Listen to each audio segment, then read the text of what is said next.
Boker Or, Beshavua Tov, Bezrat Hashem, en ce dimanche 10 du mois d'avril et déjà 9 du mois de Nissan, Chem Tovim Shom Shiur, sur quelques kavanotes à avoir lors du Seder de Pessah, Bezrat Hashem, pour toute la réussite de la famille Perez. Hashem Berechotam Uchol, Shala'em, Bracha, Ba'atzlacha, Bechum Betoda Lael, d'avoir acheté un Shiur, Bezrat Hashem, vous êtes nombreux à en acheter. Chaque jour, on reçoit des demandes de Shiur. Merci pour votre patience et que Bezrat Hashem, j'ai le mérite toujours d'être à la hauteur de vos attentes.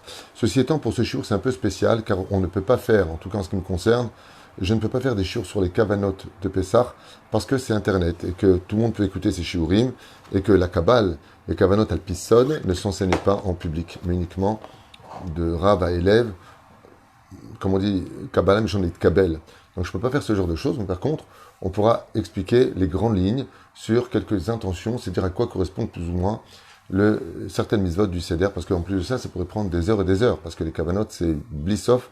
Mais si vous voulez déjà un livre de référence extraordinaire sur les Kavanot de Pessah, eh bien, vous prenez le Kaf HaChaim, donc le Shulchan Aruch Kaf HaChaim, et là-bas, en dessous de chaque halacha, par exemple le Karpas, le verre de vin, et ainsi de suite, pourquoi est-ce qu'on les rince? Là-bas, il ramène beaucoup d'explications ésotériques, Baruch Hashem, partir du début à la fin, magnifique, sur les kavanot de Pessah.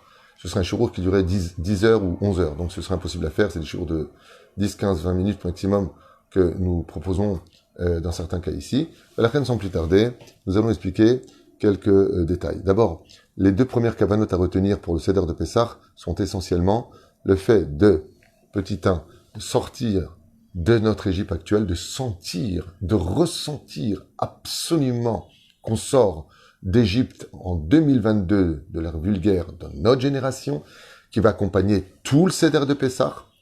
Donc, les éléments seront présents. On va voir la matzah, on va manger le maror, la haroset. Comme vous l'avez bien compris, on fait passer le plateau au-dessus des têtes selon certains minagim, comme Dieu, Passach mais alabatim. Eh bien, de la même façon, nous allons commémorer, pour revivre dans l'action, et pas simplement dans la parole, la fête de Pessah. C'est la première kavana qui doit nous accompagner, les premières intentions, tout le Seder de Pessah, sentir vraiment qu'on sort d'Égypte. Et cette sensation doit se réaliser, explique le Rabbi Lubavitch entre autres, que aussi à travers le fait, Bezrat Hashem Barach, que nous sortons de notre Égypte. C'est-à-dire que n'oublions jamais un détail, il y a du Pharaon en nous comme il y a du Moshe Rabbeinu en nous.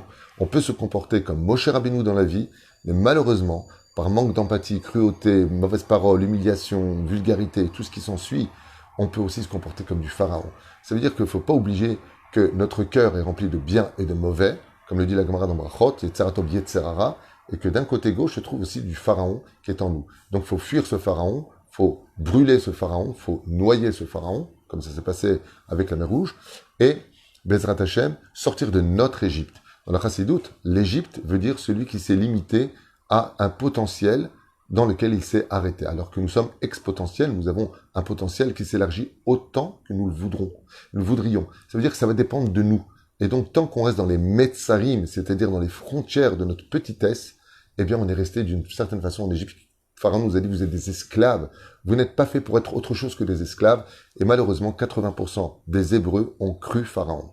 Cette mauvaise bouche, Péra, Pharaon, qui sont les lettres du mot Péra, mauvaise bouche, c'est les mêmes lettres en hébreu, Péhe, Rechaim, Paro, en hébreu, eh bien, il a réussi à convaincre qu'ils ne pouvaient pas sortir de leurs frontières. Alors que dans le judaïsme, on nous apprend que les frontières ne se situeront que là où tu les auras toi-même installées. Si tu penses que tu peux devenir un très grand Talmid Chacham, fonce. Comme Rabbi Akiva, comme Reish Lakish et bien d'autres. Si tu crois en toi, si tu penses que tu peux traverser les océans, traverser 40 ans de désert, prendre la Torah qui vient du ciel, qui est faite de feu, rentrer dans un pays hostile, composé de 7 peuples qui veulent ta mort, si tu crois en cela, tu sors de ton Égypte. Mais si pour toi, j'ai mon petit truc, mon petit machin, mon petit bidule, je sors pas de là-bas, alors tu n'es pas sorti d'Égypte. Et ça, c'est la première intention qui nous accompagne. La deuxième intention, sur laquelle Dieu compte énormément sur nous, c'est Kol Amarbe et Saper B'Yitziat Mitzrayim Are Ze Meshubach, de raconter dans les moindres détails tout ce que vous aurez appris, tout ce que vous avez étudié, tout ce que vous avez partagé avec votre famille le soir du Seder de Pessah. Si vous avez ces deux intentions, de remercier Akadosh Baruch Hu, de louer Akadosh Baruch Hu, de chanter en l'honneur de Dieu, de raconter la Gada de Pessah, et d'être qu'un Moshe Rabbeinu à la table du Seder, que quelqu'un de pur, de bon, qui est là pour protéger les autres, pas pour critiquer les autres, qui est là pour relever les autres, pas pour rabaisser les autres, qui est là pour faire des autres des rois, et non pas en faire des esclaves, comme Pharaon, alors vous aurez eu le Ikar du Seder de Pessah dans les plus grandes intentions prescrites par nos sages. Les Ikar chez Baïkarim dans les intentions de Pessah, les Kavanot de Pessah. Maintenant, bien entendu, elles vont s'exprimer avec des Shem Havaya Baruchou, par exemple, petit exemple, les 4 verres de vin, plus le verre de vin qu'on met de côté, qui représente Elio Hanavi. La réponse réelle de la Gemara, c'est quelle mahloket? À savoir, est-ce qu'on boit 4 verres de vin ou 5 verres de vin pendant le Seder de Pessah? Est-ce qu'on mange 3 kazétot, 4 kazétot ou 5 kazétot? On va manger 2 fois kazé, 2 fois kazaït. Par exemple, pour la ficomane, c'est Keneged Korban Pessah et la Sova. Donc, on ne sait pas en réalité, est-ce que le Seder de Pessah se passe sur 4 ou sur 5 éléments? Marloquette. Il est bon de manger 5 kazétot. Et le 5e verre de vin, à quoi il sert? Et la Gemara, elle dit, on boit 4 verres de vin. Il y en a qui disent, moi putain, on boit 5 verres de vin. Alors il y a une marloquette. Qui viendra nous donner la réponse? Eliyahu Hanavi, Zachour, Letov. On attend la Géoula. Et Eliyahu Hanavi nous dira s'il fallait boire 4 verres ou 5 verres. Donc on boit 4 verres qui déroulent alma, pas déroulent alma, slicha, la halacha, a fixé que c'est 4 verres minimum contre les 4 léchonotes, les 4 banim, chose qu'on a déjà expliqué dans des shiurim précédents sur ToraTrain.net, où je vous invite vivement de taper Pessah, pour ceux qui aiment mon enseignement, bien sûr, Ken. Et là-bas, vous aurez des explications bien mais vers la colle. Et puis, de l'autre côté, le 5e verre, qu'est-ce qu'on fait? Il y a quand même la DA qui dit qu'il doit y avoir 5 verres. Alors, étant donné qu'on ne sait pas si on doit le boire ou pas, et que Eliyahu Hanavi nous donnera la réponse, on le met de côté pour que Eliyahu Hanavi nous dise, eh bien, Kol HaKavod, en fin de compte, on a fait 5 verres, mais on n'en a bu que 4, pour plaire et à la halacha, et en même temps, respecter les marloquettes, pour nous apprendre que ce qui est le plus important, c'est justement le shalom dans le monde de la Torah. Toi, tu as dit 5, il y a marqué 4, et ainsi de suite. Alpisod, rien à voir avec ça, c'est magnifique. Alpisod, vous savez que le nom de Dieu est composé de 4 lettres, mais de 5 points à l'intérieur de ces 4 lettres. Yud, Ke, Vav, Ke, Vekotso du Yud. Yud, Ke, Vav, Ke. Le Yud, en réalité, c'est 2 lettres. C'est le Yud et la pointe du Yud. Et la pointe du Yud, il est contre le 5e vers. Quand le nom de Dieu sera complet et mouchlam, parfait, c'est pas 4, mais 5. 5, et ça c'est le 5e vers. Mais pour l'instant, il faut d'abord détruire Amalek, il faut d'abord travailler nos midot, de Kotso Shel Yud, ou Keneged Akos Achamishi, tout comme les 4 kazetot, et ainsi de suite. On va voir ensemble quelques explications sur le vin rouge, par exemple. Alors, vous avez le Kiddush, Bezrat Hashem, en plus ça tombe pendant Shabbat, c'est Yom Tov et Shabbat Kodesh pour cette année. Alors, Bezrat Hashem, bien entendu, nous allons mouiller les verres intérieurs et extérieurs. Alpidine, par exemple, si le verre est totalement propre, j'aurais pas besoin de le passer sous l'eau. Aval Alpi Kabbalah, il est impératif de verser de l'eau sur le verre et à l'intérieur du verre, de telle façon à ce qu'il soit empreint de chesed. Car le yaïn, le vin, représente Midata Din, tandis que l'eau représente Midata Chesed, la bonté et la rigueur. Avant de verser à l'intérieur de la rigueur, d'abord verse de l'eau. Comme on dit, quand on se fâche avec une personne, on dit hey, calme-toi, ne sois pas trop Midata Din, mets un peu d'eau dans ton vin. Alors on ne met pas d'eau dans le vin, on met Bezrat Hashem. Et qui mettez 3 gouttes, bien entendu, surtout pour le Kiddush, un Bezebaria.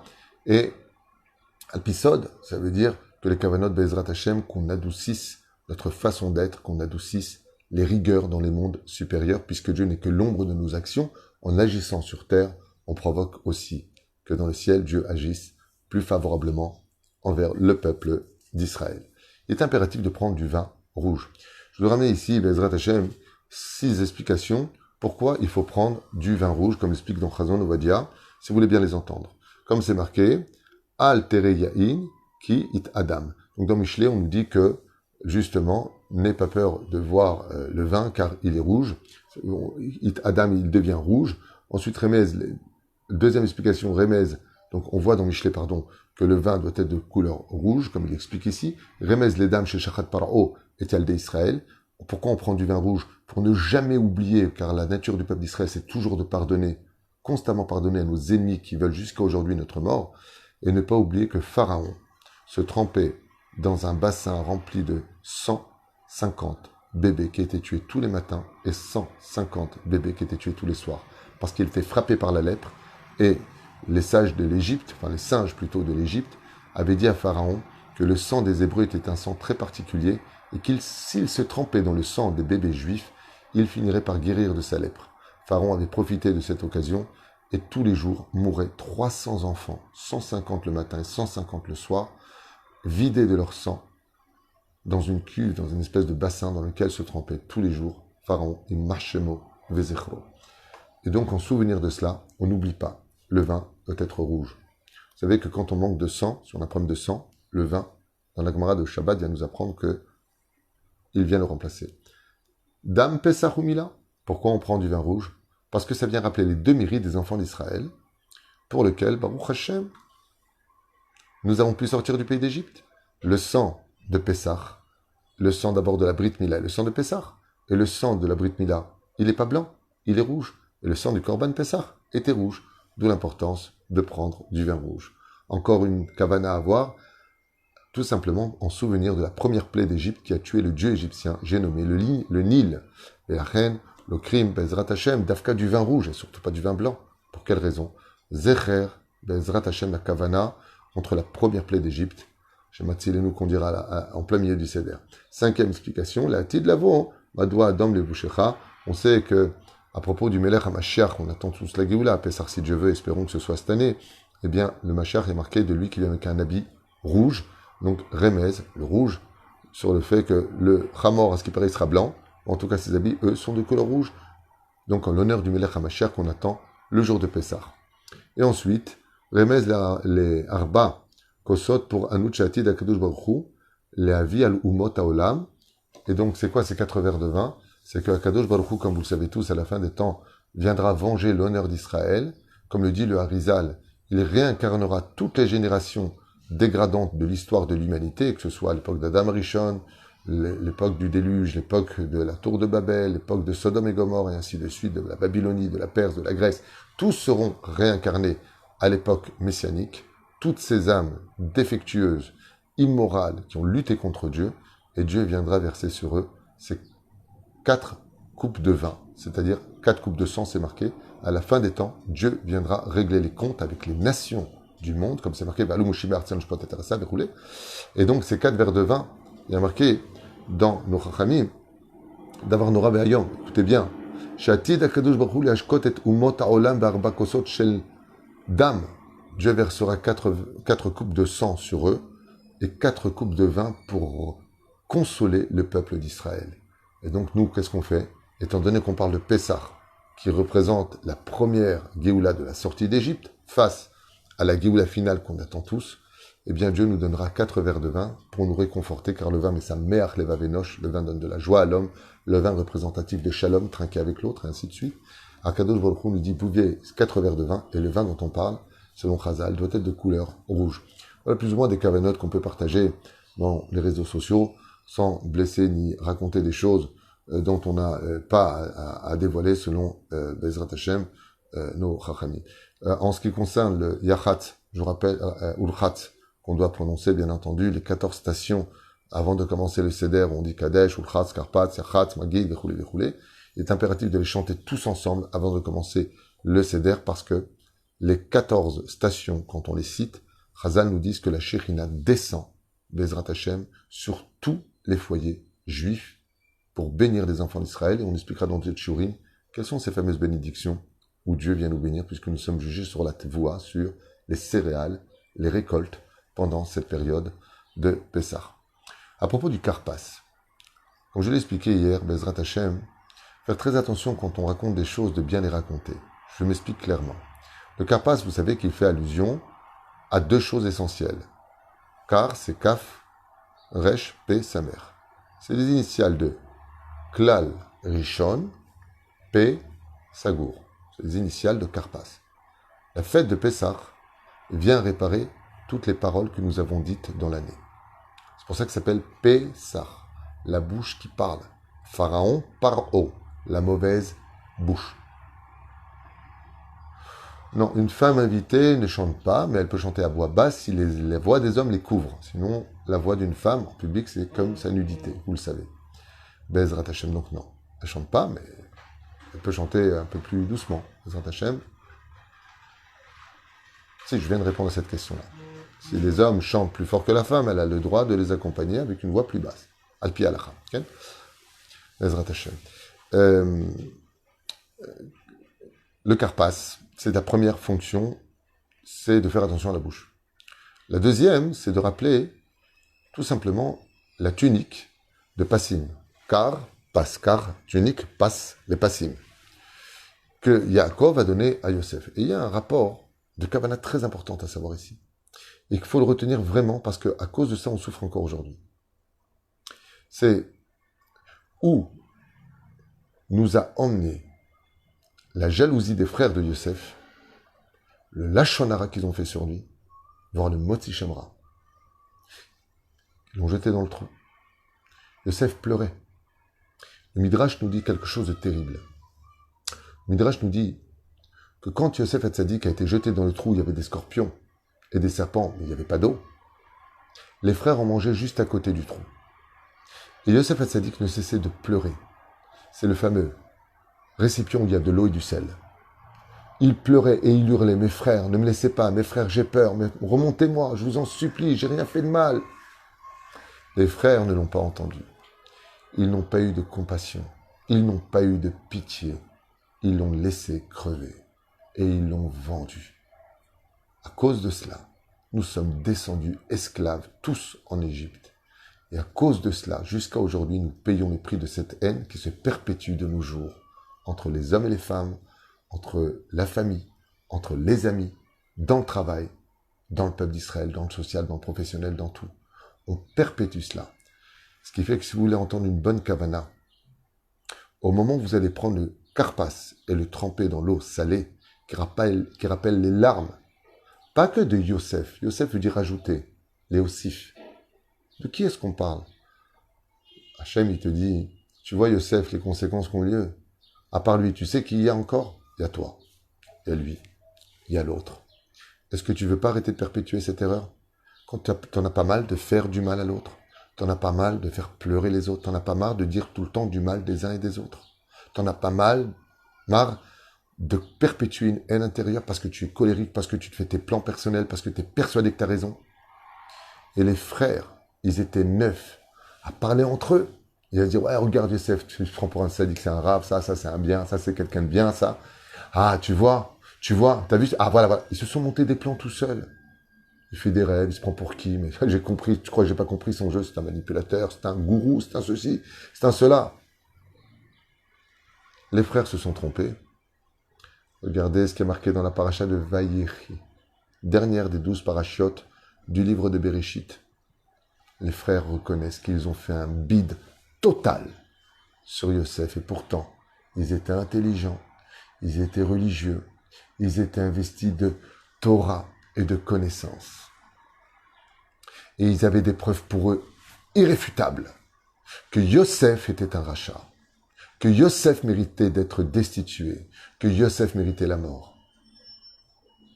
Et ils se sont gourés. Et ils se sont trompés. Ce shiur a été acheté pour les kavanotes avant de faire les abracadabra des Shem et Forash. D'abord qu'on retient cet essentiel nekuda, que des fois on est persuadé d'avoir raison dans nos jugements. On est persuadé qu'on a raison. Remettons en question, Baba. Le soir du Seder de Pessah, fais le Seder dans ta tête.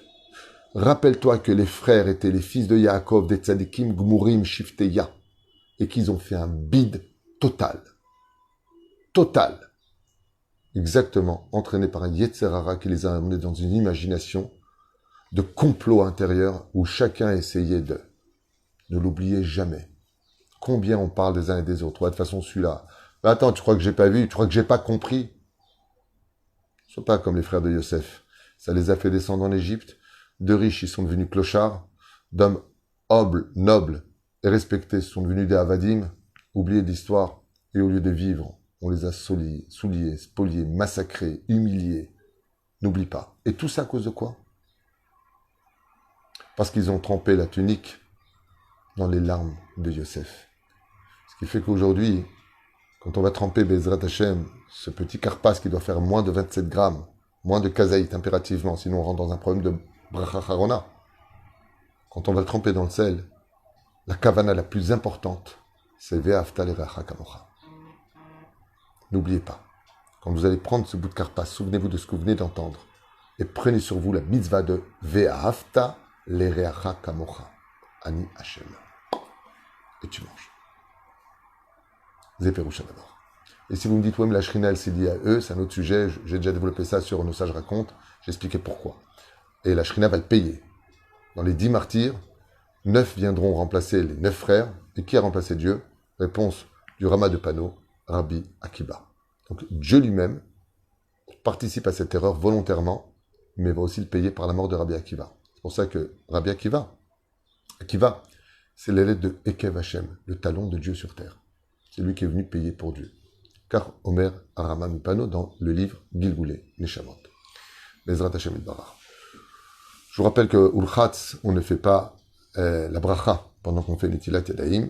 Et comme je le répète d'année en année, il est bon que le chef de famille se tienne à côté du Bérez, du lavabo, et mette en garde de ne pas dire la bénédiction, car machinalement, quand on fait Netilat, on dit Al Netilat Yadayim, il faut que le balabait n'oublie pas, ne fait pas la bracha.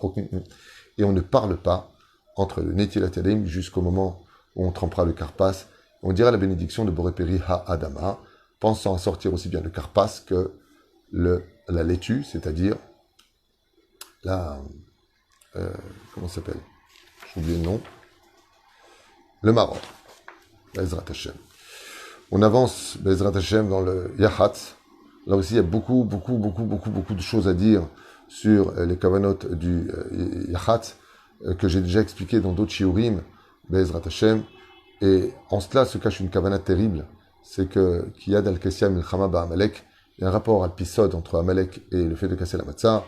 Il y en a qui disent que Bavadaï, ça rappelle la première sortie d'Égypte, ça rappelle aussi Abraham, Yitzhak et Yaakov. Pourquoi on casse cette matzah-là? Parce que, il y a aussi un Moussar Escal à retenir, c'est que je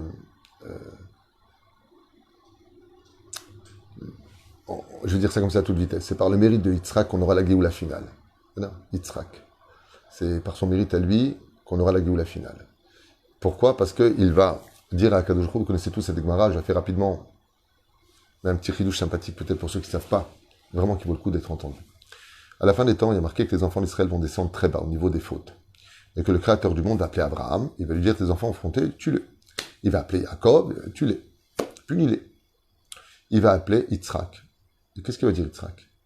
Il répond Shalom. Franchement, combien il vit un homme, en moyenne? Combien il vit? 70 ans. 70 ans, en moyenne, plus, moins. Déjà la moitié du temps, il dort. Donc déjà, la moitié du temps, il reste 35 ans. Maintenant, la moitié du temps de ça, qu'est-ce qu'il fait un homme? Il mange, il boit, il va aux toilettes, il est occupé, comme il est ch'touillotte. Donc qu'est-ce qui reste? On va couper ça encore. Ça fait à peu près 12 ans, 13 ans, peu importe, 15 ans. Toi et moi, on prend la moitié. Moi, je prends la moitié, et toi, tu prends l'autre moitié. Et Yitzhak a répondu à Dieu, et si tu veux pas prendre l'autre moitié, alors souviens-toi quand tu m'as fait la Kedat Yitzhak, tu m'as coupé la gorge, on casse la matzah en deux. La matzah qu'on coupe en deux ici, c'est la garantie qu'à la fin des temps, pour payer ce qui reste de nos fautes, pour avoir la Géoula, Dieu prendra la moitié, et Yitzhak prendra l'autre moitié. La reine, le crime est à matzah, le chauffeur montal Shtaim. Maintenant, pourquoi? Les 3 matzot représentent Abraham, Yitzhak et Yaakov. On prend celle du milieu pour prendre la ficomane. On sort celle du milieu. Si c'est Abraham, Yitzhak et Yaakov, on prend celle de Yitzhak. Pour dire que la Géoula finale aura lieu par le mérite de Yitzhak. Et moi, je te raven Bezrat Hashem, que Bezrat Hashem par le mérite de Yitzhak, qui a fait Messirut Nefesh. Et de là, vous avez compris que la matzah que nous cassons, la ficomane, vient rappeler la Messirut Nefesh de chaque juif à partir de l'El Seder, où on prend sur nous, Bezrat Hashem, la Messirut Nefesh pour être meilleur pour l'année qui arrive. Bezrat Hashem Idbarach.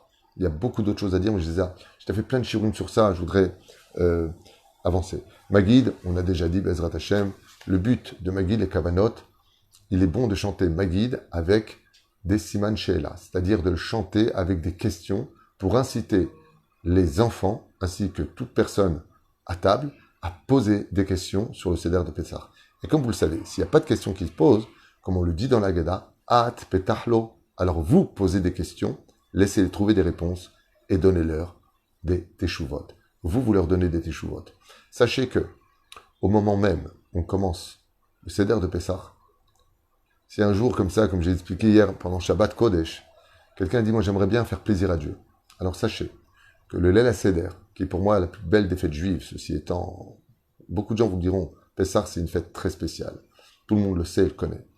Mais, si un jour, vous avez vraiment envie de faire un super narratoire Kadosh Baruch Hu, le Leil HaSeder, le fait de parler des miracles d'Akadosh Baruch Hu, pendant le Seder de Pessah, fait maser du bien à Dieu. Combien Hachem il est saméach que l'on inclut de la Emouna dans le cœur de notre famille et qu'on parle de Dieu. Comme c'est marqué, chose qu'on verra nulle part dans les fêtes. Dieu, c'est la première fois qu'il dit Ani velo malach, Ani velo salach, saraf, Ani velo sheliach, Ani Hachem. Qu'est-ce qu'il veut dire Dieu là-dedans? Kadosh Baruch Hu nous dit tu parles ni des anges, ni de Moshe Rabbeinu, ni des prodiges ni des anges supérieurs, les Saraphim. Okay? Tu parles que de moi. Akadosh Baruch Hu, le soir du Seder de Pessah, il nous dit à ses enfants, vous pouvez parler de papa un petit peu, ça me ferait plaisir. J'aimerais bien que vous parliez un petit peu de ce que j'ai fait pour vous. Zoselitov. Nous là, on apprendra qu'une fois dans la vie, une fois par an, pardon. Il est bon, par exemple, le jour de l'anniversaire de votre papa, ou au moins une fois par an, tout comme Dieu le demande à Pessah, de remercier vos mamans, de leur parler de leur qualité, de remercier vos papas, de leur parler de leur qualité, de combien vous leur devez, de combien ils ont été là pour vous, de combien vous les aimez. Leil HaSeder. Adam iskor et advarim alalou. On avance. Rorza. Itol yadav evarech netilat yadayim. C'est pour le repas, Bezrat Hashem, Nikem et Amizvah Azot. Il dit comme ça, Shelo, Tov lishmor, Dan Nikem et Tov.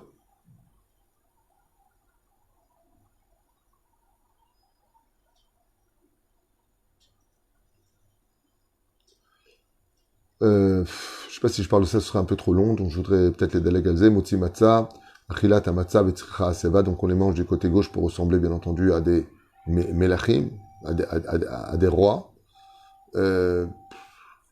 Matzah, j'ai déjà fait un cours sur ça, je vais en faire d'autres, je pense qu'on va passer le Inyan.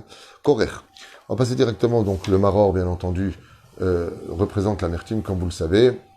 Je voudrais parler peut-être du Korer. Korer, on apprend quelque chose de très important au niveau des Kavanot, c'est qu'on prend la matzah et on met dedans les laitues en digne de maror, avec un peu de charoset, le poids qui servait à faire les briques en Égypte.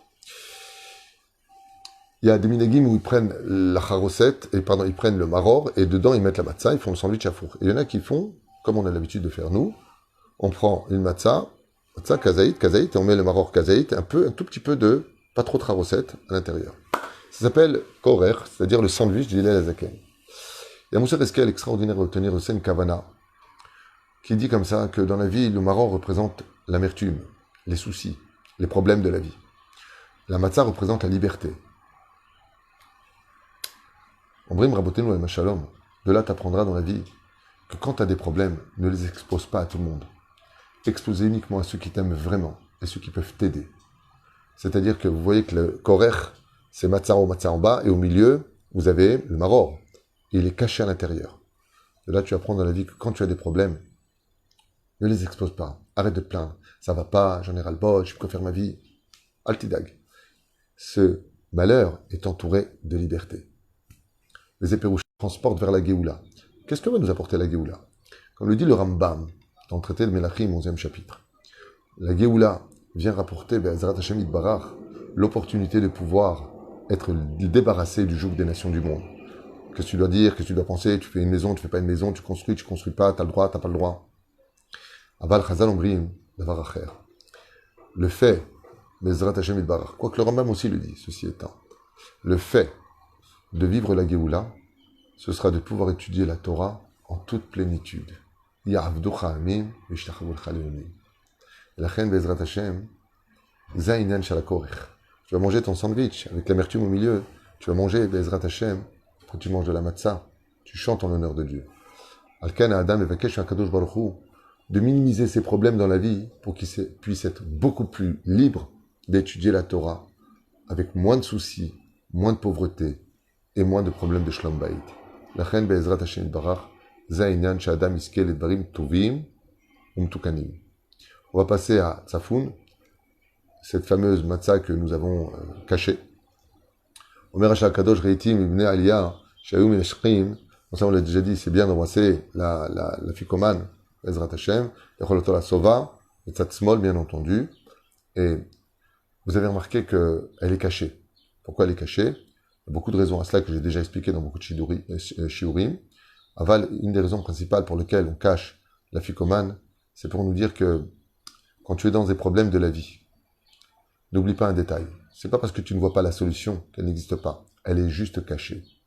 Va voir un chacham pour qu'il te dise où elle est, pour que tu puisses la manger, la sova, pour que tu sois rassasié, pour que tu puisses sortir du problème, et que tu gardes le goût de la ficomane, de cette libération, de cette récompense que Dieu te donne de sortir de ton problème dans ton palais toute ta vie durant.